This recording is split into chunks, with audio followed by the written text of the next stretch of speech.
संप्रदायाचे शिष्य आपण म्हणजे त्याच्यामुळे आपण बोलताना थोडस त्यांची मान मर्यादा ठेवून बोललं पाहिजे. म्हणून आपण त्यांना काही बोललो नाही आणि कुठेही बोलणार.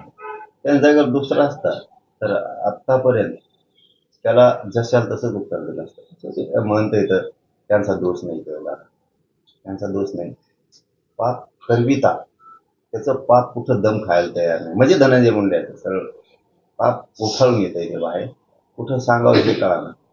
स्वतःच्या समाजाला कलंक लावला त्या टोळीमुळं. फक्त टोळी चालित होती मुंडाच्या टोळ्यात. त्याची टोळी जात कितीचं काही संबंध नाही, त्याच्यात जातीचं काही संबंध नाही. त्याची टोळी ते माकडं ओढी ती इकडे तिकडे जातीचा काही संबंध नाही त्याचा.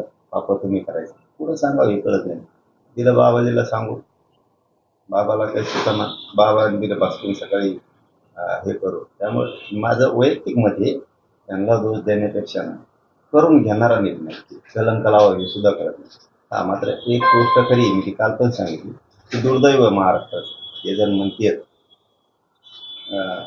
धोम्यगडाचे महंत म्हणजे भगवानगडाचे महंत नामदेव शास्त्री महाराजजी जे बाबाजी म्हणते की आरोपीची मानसिकता कशामुळे झाली, हे फक्त दुर्दैवी वाक्य त्यातलं.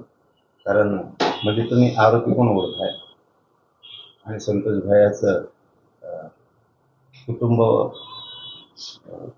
वाऱ्यावरती त्यांच्याकडून बोलत नाही, ते एक दुर्दैव. आणि बाबाजींचं जे म्हणण्याचा उद्देश होता तो मात्र चांगला नव्हता हे मात्र सत्य. कारण त्यावेळेची बॉडी लँग्वेज त्यांच्या बोलण्याची आणि नंतरची थोडंसं लक्षात आलं. पण एक विश्वास होता. कारण शेवटी त्यांनी ज्या आशयावरती पाठिंबा दिला होता असा अंदाज आहे. त्या समुदायाचा विषय नाही तर सगळ्या परिसरातले जाती धर्माचे लोक धोम्यगडाला धोम्यगडाला भगवानगडाला मानणार. त्यामुळे ते शक्य नव्हतं ते बोललेले. ठीक आहे, त्यांनी ते पाठराखण करायचा प्रयत्न केला असेल. पण मी हेही सांगितलं होतं की ते मात्र त्याच्यात दुरुस्ती करतील. स्वच्छता म्हणून का होईल किंवा जे काही शब्द असतील त्याला अध्यात्मात त्यांनी ते केलं. म्हणजे काय बोलण्यात थोडस होऊन गेलं ना. म्हणजे दुरुस्ती करायला तयार नाही, ठाम आहे आपल्या वक्तव्य. तिचं करू नाही.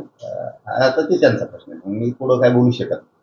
ते त्यांचा प्रश्न आहे. कारण तुम्हाला जर नुसती सलाईन लावली आणि काहीतरी रक्त आलं मग तुम्ही एवढ्या भावनाविवश झाला की लगेच मी आरोपीचा विचार करा, गुन्हेगार नाही अमुक म्हणजे या गोष्टी बोलले गेले ते चांगलं. तुम्हाला जर नुसते सलाईनचे एक पट्टी रक्त दिसलं असेल तर संतोष भैयाच्या अंगात साकळलेलं रक्त ते लिटर होतं. ते का दिसलं नाही असं नाही. पण शेवटी संतोष भैया नाहीये जगात.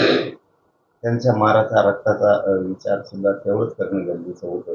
कारण ते सुद्धा गाव धोम्यगडाचं भगवानगडाचं भक्त गाव आणि अशांबद्दल आपली अशी भाषा ते योग्य वाटला नव्हतं. म्हणजे काही मी महाराजांना टार्गेट करत नाही. मला करायचं असेल मी कालच केलं. पण चुकीचं झालं ते झालंच. 100% चुकीचं झालं ते झालं. पण बरं झालं. मी खरंच आणखीन त्यांना दोष देत नाही की तो धनंजय मुंडे या गोष्टी घडून आणतो. याचं पाप झाकवायसाठी पांघरून घेतो. पण गड सुद्धा कलंकाच्या बाजूने घेऊन जातात.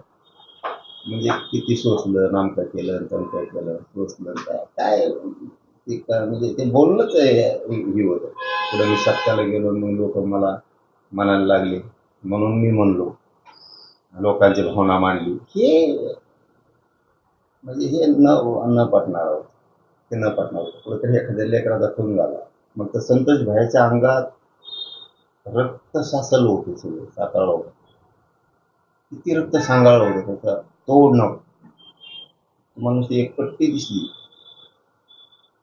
थोडं रक्त दिसलं सलाईन लावलेलं, इतकं वाईट वाटलं.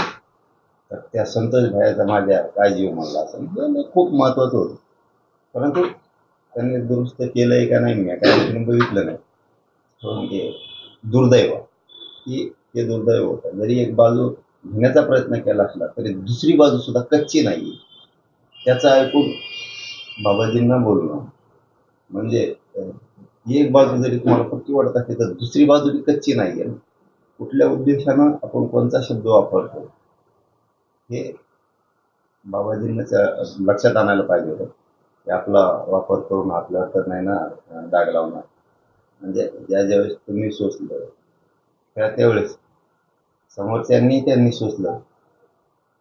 कुठली काय भाषाच होती ना, ते काय थोडस विचित्रपणाचं होतं. बरं, ते असं म्हणाले की संतोष देशमुख यांच्या कुटुंबीय मुलांचं सगळं शिक्षणाची जबाबदारी आता मी घेतो, असं बाबाजी म्हणाले. नाही तर बाकीचं काय माहित नाही मला. हो हो, भाषा दुसरेच ऐकून बोलायची, भाषा दुसरेच ऐकून नाही बोलायची. त्यांनी रात्रभर बोलायचं आणि सकाळी आपण ते आपल्या लोकप्रिय चॅनलच्या समोर मांडायचं आणि ते बी अशा शब्दात मांडायचं की ते शब्द म्हणजे जिव्हारी आरपार लागते. बरं झालं पण महाराष्ट्रानं एक नवीन जातीवादाचं रूप बघितलं, हे चांगलं झालं. आम्हाला काही नाही करून जातीवादीच्या पिंजऱ्यात उभा केलं जातं, काहीच नाही करून.